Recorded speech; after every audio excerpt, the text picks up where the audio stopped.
الحمد لله نحمده ونستعينه ونستغفره ونعوذ بالله من شرور أنفسنا ومن سيئات أعمالنا من يهده الله فلا مضل له ومن يضلل فلا هادي له ونشهد أن لا إله إلا الله ونشهد أن محمدا عبده ورسوله أما بعد فأعوذ بالله من الشيطان الرجيم بسم الله الرحمن الرحيم إنا نحن نزلنا الذكر وإنا له لحافظون وقال النبي صلى الله تعالى عليه وسلم إنما بعثت معلما وقال النبي صلى الله عليه وسلم كلكم راع وكلكم مسؤول عن رعيته أو كما قال عليه الصلاة والسلام. میرے عزیز و محترم بزرگ و دوستوں، گزشتہ جمعے میں نے قرآن مجید فرقان حمید جو کہ آپ علیہ الصلوۃ والسلام کی معمولات میں شامل تھا، آپ صلی اللہ علیہ وسلم کی تلاوت میں شامل تھا، اس کے بارے میں کچھ باتیں ذکر کی تھی. ہم جو ایک ترتیب یہ بیان کر رہے ہیں کہ نبی اکرم صلی اللہ علیہ وسلم کی معمولات کیا تھے، وہ ہماری زندگی کا حصہ بنے، ان کی اہمیت کیا ہے وہ ہماری زندگی کا حصہ بنے. ہم ایک موازنہ کریں، ایک کمپیریزن کریں اپنی زندگی اور آپ علیہ الصلوۃ والسلام کی زندگی کا، کہ اللہ رب العزت نے خود قرآن میں فرمایا ہے لقد کان لکم فی رسول اللہ اسوۃ حسنہ، پیغمبر تمہارے لیے نمونہ ہے، تم نے ان کو فالو کرنا ہے، ان کے پیچھے چلنا ہے. تو یہی زندگی گزارنے کی معراج ہے، تو یہی زندگی گزارنے کا طریقہ ہے جو ہم نے تمہارے سامنے پیش کیا. وَإِنَّكَ لَعَلَىٰ خُلُقٍ عَظِيمٍ. تو پیغمبر علیہ الصلوۃ والسلام کی زندگی میں کوشش یہ ہے کوئی ایک چیز ہم اس کو ذکر کر دیں تاکہ ان میں سے کچھ حصہ ہماری زندگی میں بھی آ گیا تو انشاءاللہ کام بن جائے گا.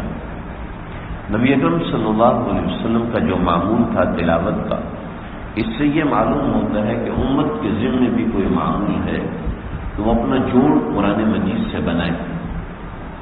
اور قرآن مجید سے جوڑ بنانے کے لیے کوئی قید نہیں کہ آپ کو عالم ہونا چاہیے، آپ کو قاری صاحب ہونا چاہیے، آپ کو مفتی صاحب ہونا چاہیے، آپ کو امام صاحب مؤذن صاحب ہونا چاہیے. کوئی ایسا معاملہ نہیں ہے جیسا کہ ساری دنیا جانتی ہے. قرآن مجید کے ہمارے اوپر جو 3 حق ہیں ان میں سب سے پہلا حق یہ ہے کہ اس کی تلاوت کی جائے. روزانہ ایک معمول رکھا جائے، اس معمول کے مطابق قرآن مجید کی تلاوت کی جائے، اس معمول سے آگے پیچھے نہ ہٹا جائے. اور اس معمول کا ہماری زندگی پہ اتنا زوردار اثر پڑتا ہے، اتنا زوردار اثر پڑتا ہے کہ جب تک اس کا تجربہ نہ ہو انسان کو سمجھ میں نہیں آتی. بے شمار واقعات ہیں، بے شمار چیزیں ہیں. میں 1-2 باتیں آپ کے سامنے ذکر کرتا ہوں. ہمارے بزرگوں نے ایک خاتون کا قصہ لکھا، بتایا کہ اس خاتون کا معمول یہ تھا کہ وہ روزانہ 10,000 مرتبہ، 15,000 مرتبہ، 20,000 مرتبہ ایک ترتیب بنائی. اس نے یہ درود پاک اپنی زندگی میں اپنانا شروع کیا اور اپناتے اس کی تعداد 20,000 تک پہنچ گئی. تو اس نے کسی خاتون کو اپنا یہ معمول بتایا. وہ خاتون کہنے لگی کہ بھئی آپ کا یہ جو معمول ہے یہ معمول آپ کا کس وجہ سے؟ تو وہ بتانے لگی کہ میرا یہ معمول صرف اور صرف میرے والد صاحب کی وجہ سے. کبھی کیسے؟ کہ میرے والد صاحب کو میں نے کبھی نہیں دیکھا کہ انہوں نے تہجد قضا کی ہو. میرے والد صاحب کو میں نے کبھی نہیں دیکھا کہ انہوں نے اشراق چھوڑی ہو. میرے والد صاحب کو کبھی بھی نہیں دیکھا کہ انہوں نے چاشت اور عوامین جیسی نمازیں چھوڑی ہوں، کبھی نہیں دیکھا. اور میرے والد ایک عام کاشتکار آدمی تھے، عام ذمہ دار کھیتی باڑی کرنے والا، ایک عام ذمہ دار تھا، لیکن میں نے کبھی تہجد ان کی قضا نہیں دیکھی۔ چنانچہ میری زندگی کا معمول یہ بن چکا ہے کہ میرے یہ اعمال کبھی قضا نہیں ہوئے، اور بے شمار مرتبہ والد صاحب اٹھے ہیں اور ہنستے مسکراتے ہوئے اٹھے ہیں کہ آج اللہ کے نبی کی زیارت ہوئی اور آپ نے یہ فرمایا، آج اللہ کے نبی کی زیارت ہوئی اور مجھے یہ خدمت کا موقع ملا۔ کہ والد صاحب اکیلے کو دیکھ کر ہمارے گھر کا ماحول خود بخود تبدیل ہو رہا تھا۔ ہمیں پریشانی ہوتی ہے کہ ہمارے بچے موبائل نہیں چھوڑتے۔ کیوں نہیں چھوڑتے؟ اس لیے کہ نہ ماں چھوڑتی ہے موبائل، نہ باپ موبائل چھوڑتا ہے۔ تو والد اور والدہ دونوں ایک کونے میں بیٹھ کر موبائل دیکھ رہے ہوں تو ڈیفینیٹلی بچہ بھی دیکھے گا، ضرور دیکھے گا، آپ نہ دکھانا چاہیں پھر بھی دیکھے گا۔ ماں باپ نماز پڑھ رہی ہوں تو بچہ خود بخود آ کے سجدہ کرتا ہے جائے نماز کے اوپر، خود بخود نماز کی نقل کرتا ہے۔ یہ معمول کا ایک فائدہ ہے۔ آپ علیہ الصلوۃ والسلام نے صحابہ کے اوپر کوئی ڈنڈا نہیں چلایا، بہت کم مقام ہے کہ آپ صلی اللہ علیہ وسلم نے صحابہ پر غصہ کیا ہو، صحابہ پر ناراضگی کا اظہار۔ تربیت میں ضروری ہے، جن بچوں کو زیادہ لاڈ پیار ملتا ہے، ایک باقاعدہ اس کے اوپر سروے ہے کہ 98% بچے پیار کی وجہ سے بھاگتے ہیں گھر سے۔ 98% بچے جو گھر چھوڑ کے جاتے ہیں وہ پیار کی وجہ سے بھاگتے ہیں، تو ان کو اتنا زیادہ پیار دیا ہوتا ہے ایک بات نہیں مانتے، گھر چھوڑ کے چلے جاتے ہیں، کیونکہ وہ کمپیریزن کر رہتے ہیں کسی اور کے ساتھ۔ جن بچوں کے اوپر جب سختی کی جاتی ہے، ایک عمر ہوتی ہے، 6 سال کی 7 سال کی عمر سے لے کے ان کے بالغ ہونے کی عمر تک بچوں پہ سختی کی جانی چاہیے، ان کو ان کی مرضی کے مطابق ہر چیز نہیں دینی چاہیے۔ چنانچہ حدیث میں بھی آیا کہ جب وہ نماز نہ پڑھے تو پھر ان کو مارو۔ کتنا مارو؟ ایک حد بتائی کہ اتنا مارو، اور پھر کس عمر تک مارو؟ ایک عمر بتائی کہ اس عمر کے بعد نہیں مار سکتے۔ بچہ بالغ ہو گیا اب آپ نہیں مار سکتے اس کو، جب بچہ معصوم ہے آپ اس کو نہیں مار سکتے۔ جب اس کے دماغ میں 10 سال کے اہل نفسیات کہتے ہیں لو ونڈو کھلتی ہے اس کے دماغ میں، اس وقت اس کی تربیت ضروری ہے۔ اور تربیت میں سب سے اہم چیز، ایک صاحب کا فون ہے، جی ہم بچے کے ساتھ یہ معاملہ کرتے ہیں تو بچہ تو ریاکار ہو جائے گا، بچہ ریاکار ہو جائے گا کہ وہ دوسروں کو دکھا دکھا کے صدقہ کیا کرے گا۔ تو ہمارے استادوں نے سمجھایا ہوا تو وہ میں نے بتایا، آپ کو بھی بتاتا ہوں۔ کیا ہے کہ بچوں کے اندر 3 خاصیتیں ہوتی ہیں، اور بچوں سے مراد ہے معصوم بچے سے لے کر وہ بچہ جو سیکھنے کی عمر تک ہوتا ہے۔ آج کل ہماری عمر 18، 20، 21، 22 سال کی عمر سیکھنے تک کی ہے۔ آج دماغ اتنے طاقتور نہیں ہوتے کہ 15، 16 سال کی عمر میں بچہ سمجھدار ہو جائے، ہوتے ہیں ایسا نہیں، لیکن اکثر و بیشتر کی بات کر رہا ہوں۔ سب سے پہلے بچہ تعریف مانگتا ہے، وہ چاہتا ہے کہ اس کی تعریف کی جائے۔ اگر اس کی تعریف نہیں ہوتی تو جو اس کی تعریف کرتا ہے بچہ اس کے پیچھے جاتا ہے۔ چنانچہ دکاندار تعریف کرتا ہے بچہ اس کے کاؤنٹر کے اندر چلا جاتا ہے اور اس کو ایک غلط کام کرنے کا موقع ملتا ہے۔ اب سب جانتے ہیں وضاحت کی ضرورت نہیں۔ کوئی دوسرا دوست تعریف کرتا ہے بچہ اس کے ساتھ چلا۔ آپ صلی اللہ علیہ وسلم فرمائے وَأَدْنَىٰ صَدِيقَهُ وَأَقْصَىٰ أَبَاهُ، قرب قیامت میں ایسا ہوگا کہ انسان اپنے باپ سے دور ہوگا، اپنے دوستوں کے قریب ہوگا۔ اس کی بنیادی وجہ کیا ہے؟ ابا کو سوائے تنقید کے کچھ نظر نہیں آتا، وہ ہر وقت کرٹیسزم والی زبان بولتا ہے، دیکھ فلاں نے ایسا کیا، دیکھ فلاں نے ایسا کیا، دیکھ فلاں نے ایسا کیا۔ ساری خاصیتیں دوسرے بچوں میں نظر آئیں گی، اپنے بچوں میں کچھ نظر نہیں آئے گا۔ بنیادی بات بتا رہا ہوں، معمولات نہ ہونے کی وجہ سے انسان اس طرح کی غلطیاں کرتا ہے اور اپنے آپ کو صحیح سمجھتا ہے، کیونکہ اس کے سامنے کوئی موٹیو نہیں ہوتا، کوئی راستہ نہیں ہوتا، وہ اپنا راستہ خود بنا رہا ہوتا ہے۔ چنانچہ 90% راستہ غلط نکلتا ہے۔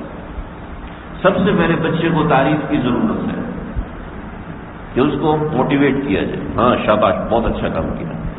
ہم نے زور لگانا ہے کہ بیٹا تم نے پہلی پوزیشن لے کے، آپ پہلی پوزیشن پہ زور نہ دو کہ آپ تو 90% لے کے آؤ، بس ہمیں کوئی پوزیشن نہیں چاہیے۔ بچے کی تعریف کی جائے، نمبر 1۔ نمبر 2، بچہ نقل کرتا ہے۔ ہماری بہت سی عادات میں مجھے آپ بتائیں، آپ میں سے کوئی ایسا ہے جس نے اردو سیکھی ہو؟ کوئی بھی ایسا نہیں جس نے اردو سیکھی۔ اردو خود وہ بولتے ہیں، انگلش سیکھتے ہیں، میتھمیٹکس سیکھتے ہیں، کچھ اور چیزیں سیکھتے ہیں، لیکن اردو نہیں سیکھی جاتی ہے۔ کیوں جی؟ اردو انسان نقل کر کے بولتا ہم لوگ، کوئی انگریز کو انگریزی سیکھنے کی ضرورت پڑتی ہے؟ یہ ابا نے اس کو ابھی بچہ 3 سال کا ہو اس کو گرامر میں داخل کرایا تاکہ وہ گرامر سیکھے پھر انگریزی بولنی اس نے بڑے ہو. ایسا تو نہیں کہ وہ نقل کرتا ہے. ہر انسان نقل سے سیکھتا ہے. ایسے بے شمار عادات ہیں آپ کی. ہماری کھانسنے کی، چھینکنے کی، بیمار ہو کے کراہنے کی جو غیر اختیاری عادات ہوتی ہے ساری نقل میں ہوتی ہے. جیسے ماں باپ کر رہے ہوتے ہیں ویسے بچے خود بخود کرنا شروع ہو جاتے ہیں. کیوں جی؟ انسان نقل کرتا ہے. اب بچوں کے سامنے جو نمونہ ہوگا بچہ وہی کرے گا. چنانچہ جب گھر میں روزانہ تلاوت کا معمول ہوگا، بیٹا فجر کے بعد سب نے یاسین پڑھنی ہے کہہ دیا اور ابا خود سو گیا تو بچے پڑھیں گے؟ کبھی بھی نہیں پڑھیں گے. ہاں جی جمعے کے دن سورہ کہف پڑھنی ہے، ابا صبح سے بیٹھا ہوا جناب دفتر کے کام میں لگا ہوا ہے، وہ تو پڑھ نہیں رہا تو بچہ کیوں پڑھے گا؟ بچہ کہے گا میں بھی اپنے کام میں جاؤں گا، میں بھی اپنے کام میں لگوں گا. تو یہ معمول کے بہت سے فائدے ہیں. تو بچہ نقل کرتا ہے. اور تیسرا، بچہ ریاکار ہوتا ہے. بچہ اس کو شوق ہوتا ہے میرا کام دوسرا دیکھے. تو یہ کوئی ریاکاری مضمون نہیں ہے جو حدیث میں آیا جس ریاکاری کو شرک کہا ہے، یہ وہ ریاکاری نہیں ہوتی، بلکہ یہ ضرورت ہے ہمارے بچوں کی کہ وہ دکھائیں، وہ بڑا بن کے دکھائیں. ماں باپ ان کو بڑا تسلیم کریں، ہاں بہت اچھا کام کیا، انہوں نے بہت بہترین کام کیا، ان کی حوصلہ افزائی کیجیے. میں خلاصہ کر رہا ہوں اس بات کا کہ بچوں میں نمبر 1 تعریف کے بھوکے ہوتے ہیں، ان کی تعریف کی جائے. بچہ نمونہ دیکھتا ہے. اولاد والدین کو چاہیے کہ ان کے سامنے رول ماڈل بنے، نمونہ بن کے آئے. اور تیسرا یہ ہے کہ بچہ ریاکار ہوتا ہے، تعریف مانگتا ہے، اس کی تعریف کی جائے. چنانچہ یہ 3 باتیں جب انسان ایک عمل کو معمول بناتا ہے تو یہ اپنی اولاد میں خود بخود شفٹ ہوتا ہے. اولاد خود بخود اس کو لینا شروع کرتی ہے اور اس کے ساتھ آگے بڑھنے کی کوشش کرتی ہے. چنانچہ ماں باپ کو چاہیے کہ گھر کے اندر کوئی ایسا معمول رکھے. نبی اکرم صلی اللہ علیہ وسلم کا ایسا معمول تھا. چنانچہ ہماری ایک ذمہ داری بنتی ہے کہ ہم اپنے گھر کے اندر ایک ایسا معمول بنائیں تلاوت کا، ہم ایسا معمول بنائیں دیگر اذکار کا بھی. لیکن چونکہ میں فوکس اب تلاوت پہ کر رہا ہوں، نبی اکرم صلی اللہ علیہ وسلم نے فرمایا جو شخص اپنے بچے کو قرآن کا ناظرہ سکھائے، مطلب یہ ہے کہ کوئی سکھانے کا انتظام کرے، قرآن کا ناظرہ سکھائے، تو یاد رکھے اللہ تعالیٰ اس کے پچھلے صغیرہ کبیرہ تمام گناہوں کو معاف فرما دیتے ہیں. جو صاحب اپنے بچے کو حفظ قرآن کرائے، حافظ قرآن بنائے، تو اللہ تعالیٰ قیامت کے دن اس کو ایسا لباس پہناتے ہیں کہ جس لباس کی مثال دنیا میں ہے نہیں، جس لباس کی مثال آخرت میں ہے نہیں. وہ لباس اللہ کے نور کا بنا ہوا ہوگا.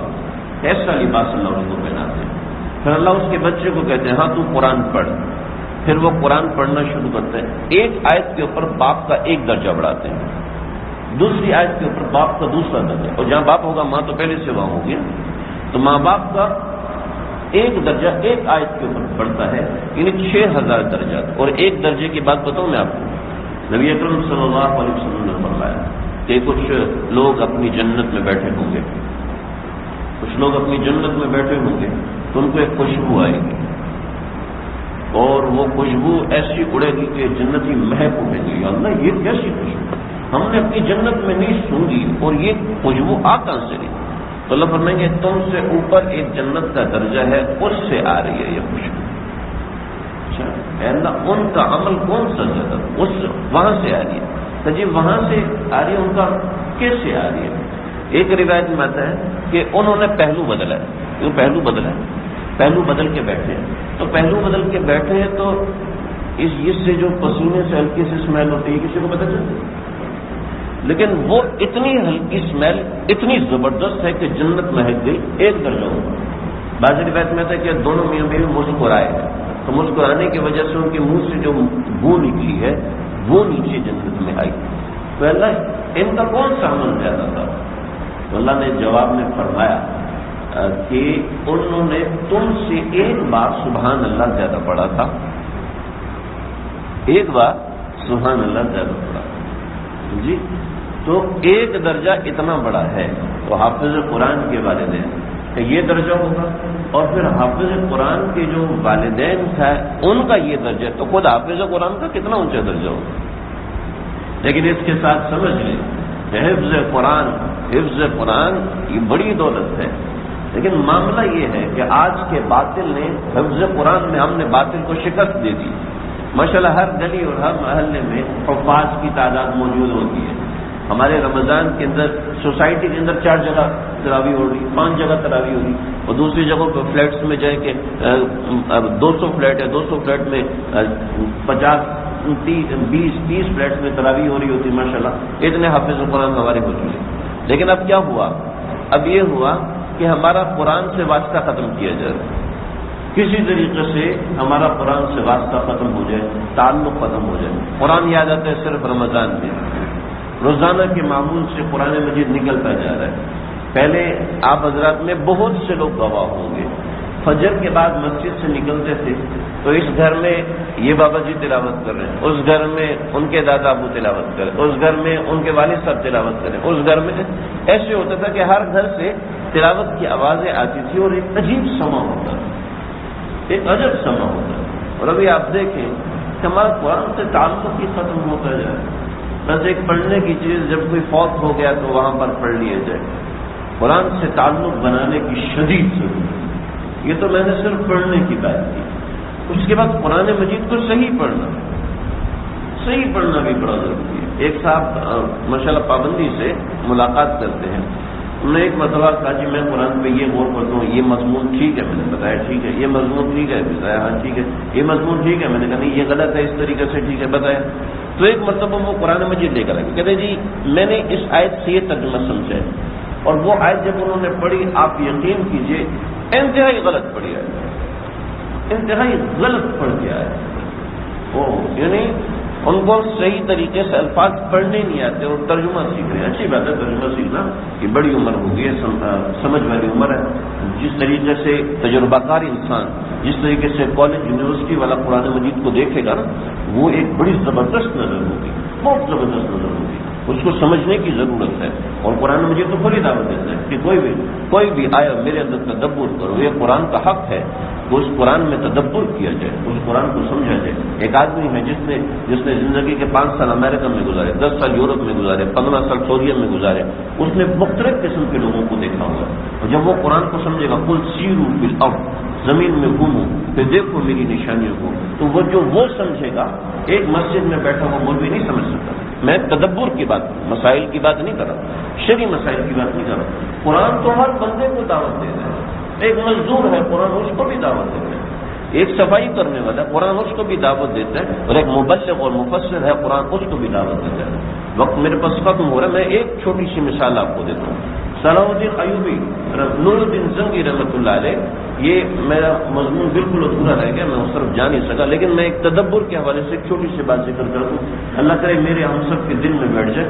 نور الدین زنگی رحمۃ اللہ علیہ یہ بڑے پریشان تھے، کہنے لگے کہ میں چاہتا ہوں بیت المقدس کو فتح کروں. تو ابن البرجان رحمۃ اللہ علیہ، یہ فلسطین کے پاس ایک شہر ہے، اس کے اندر رہنے والے ایک بہت بڑے عالم تھے. تو انہوں نے کہا، یہ ان کے پاس پہنچے تو انہوں نے سورہ عنکبوت کھولی.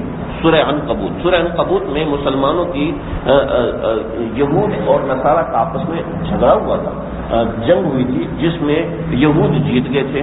تو دوبارہ نصارہ نے جیتنے، یعنی آتش پرست جیت گئے تھے، تو دوبارہ نصارہ نے فتح حاصل کی. تو اس کی کچھ بنیادی آیات 8-9 آیات میں اس کا ذکر ہے. انہوں نے وہ آیات کھولی اور کہا کہ ان آیات میں ایک مضمون ہے. کا کیا مضمون ہے؟ تو مضمون یہ ہے کہ آپ ککریت جائیں اور ککریت میں جا کے دگل بجائیں کہ ہم نے بیت المقدس کو فتح کرنا ہے اور ہمیں فوج چاہیے، ہمیں فوج چاہیے. 14 لاکھ آپ کی فوج جمع ہوگی. یہ کب بتائیں؟ 555 ہجری میں آپ جائیں اور وہاں پر جا کے اعلان کریں 14 لاکھ آپ کی فوج جمع ہوگی، 14 لاکھ فوج جمع ہو جائے گی. اس کے بعد یہاں سے نکلے گا بحری راستے، اور بحری راستے سے جائیں اور جا کے آپ سفر کے مہینے میں قلعۃ الشہبا اس کو فتح کریں. سفر کے مہینے میں اگر آپ نے قلعۃ الشہبا فتح کر لیا تو پھر رجب کے مہینے میں آپ بیت المقدس کو فتح کریں گے، اور جمعے کے دن آپ بیت المقدس فتح کریں گے، لیکن جمعہ ادا نہیں کر سکیں گے. اگلے جمعے کو آپ جمعہ پڑھیں گے. علامہ ابن کثیر رحمۃ اللہ علیہ حیران لگے کہ اپنے استاد علامہ ابن تیمیہ رحمۃ اللہ علیہ سے کہا یہ کیسا علم ہے؟ علم غیب تو اللہ کے پاس ہے. یہ کیسے بتا رہے کہ 583 ہجری میں بیت المقدس فتح ہو جائے گا؟ طریقہ کار یہ 555 یہ آج سے 40 سال پہلے بتا رہے ہیں. یہ کون سا علم ہے؟ علم غیب تو اللہ جانتے ہیں. فرمایا کہ بات یہ ہے کہ اللہ رب العزت نے قرآن میں ایسے علوم رکھے ہیں جس میں جو انسان تدبر کرے گا اس کو ویسا پتہ نہ ملے گا. چنانچہ فرمانے لگے یہ علم محیط اور علم اندازہ تھا، علم کلام تھا، بولا اللہ نے اس کو لگا دیا، لاگو کر دیا، بس اس میں بڑا کلام ہے. چنانچہ ایسے ہی ہوا. 563 ہجری میں نور الدین زنگی کا انتقال ہوا تو بڑے پریشان تھے کہ بیت المقدس کے بارے میں پیشن گوئی یہ ہے اور میں تو بھی جا رہا ہوں، کیا بنے گا؟ تو صلاح الدین یوسف ابن ایوب فرمانے لگے کہ میں کروں گا اور میں چین سے نہیں بیٹھوں گا جب تک میں بیت المقدس کو فتح نہ کر لوں، پیٹ بھر روٹی نہیں کھاؤں گا. چنانچہ کی تریت کے فوج جمع کی، جب ساری فوج جمع ہوئی تو دیکھا 14 لاکھ وہ بھی ہوا. سمندر کے راستے پہنچے 583 ہجری. سفر کے مہینے میں قلعۃ الشہباغ فتح کیا. اردن میں ہے قلعۃ الشہباغ اور یہ ایک بڑی تاریخ ہے، تفصیلی واقعہ ہے. پھر یہاں سے نکلے اور بالکل جمعے کے دن مجلس نے اجازت دی کہ آپ دیوار توڑ سکتے ہیں. دیوار کو توڑا. جب دیوار کو توڑا تو ان کا سپاہی سالار آ گیا اور کہنے لگا آپ دیوار نہ توڑیں، ہم خود جا رہے ہیں. تو ٹھیک ہے آپ جاؤ. کہنے لگا کتنے دن چاہیے تھا؟ 1 دن 1 رات ہمیں دیں، ہم یہاں سے نکلیں گے. ایوبی نے فرمایا کہ نہیں، آپ کو 3 دن اور 3 راتیں جو چاہیے لے جاؤ، سامان بھی لے جاؤ، بچے بھی لے جاؤ، بیویاں بھی لے جاؤ، جو لے جانا لے جاؤ، جتنا مال جمع کیا اتنا لے جاؤ، اتنا فدیہ ہمیں دیتے ہوئے نکل جاؤ کہ ہمارے دین کا طریقہ کار ہے، فدیے کے بغیر ہم نہیں چھوڑ سکتے. چنانچہ فدیہ دو. اور ان میں کتنے 100 قیدیوں کا فدیہ اپنی جیب سے، کتنے 100 قیدیوں کا فدیہ اپنے بھائی کے ذریعے سے ادا کر رہا. سبحان اللہ. تو کہنے لگے کہ ایسا تو نہیں ہوگا جب ہم نکل جائیں گے تو تم سب ہمیں پیچھے سے مار دو گے. تو صلاح الدین ایوبی نے بڑا تاریخی جملہ کہا، انا صلاح الدین لست بمفسد الدین ھذا کلام تدل علی الجوارح. یہ میں صلاح الدین ہوں، میں دین میں فساد ڈالنے والا نہیں ہوں، میں دین کے اندر صلح پیدا کرنے والا آدمی ہوں. اور یہ جو میری زبان ہے، یہ میرے دل کی ترجمانی کر رہی ہے، میں کوئی معاہدہ نہیں کر رہا تم سے. جمعے کے دن 10 بجے چاشت کے وقت میں بیت المقدس فتح ہوا تو لوگوں نے کہا کہ ابھی ابن برجان کی پیشن گوئی کیا تھی، تو یہ تو کیا ہو گیا. ٹھیک ہے جمعے کی تیاری کریں. جب جمعے کی تیاری کی تو دیکھا پیچھے 30,000 خنزیر بندھا ہوا ہے اور اس وقت 200 میل تک بیت المقدس کی زمین تھی جو وقت تھی. چنانچہ وہ سب جیسے لے کے گئے وہاں تک باہر لے جاتے عصر کا وقت ہو گیا، جمعے کا وقت نکل گیا. جیسے انہوں نے کہا تھا 40 سال بعد ویسے ہی ہوا. میں یہ کہہ رہا ہوں کہ قرآن پہ تدبر کریں، قرآن سمجھنے کی کوشش کریں. تدبر ترجمہ سامنے رکھیں، آیت کو سمجھنے کی کوشش کریں، کسی عالم دین سے رہنمائی حاصل کریں، پھر دیکھیں کیا کیا معاملات اور کیا کیا چیزیں قرآن ہمارے سامنے کھول رہے ہیں. اللہ تعالیٰ مجھے آپ سب کو سمجھنے کی توفیق عطا فرمائے. سنتیں پڑھ لیجیے.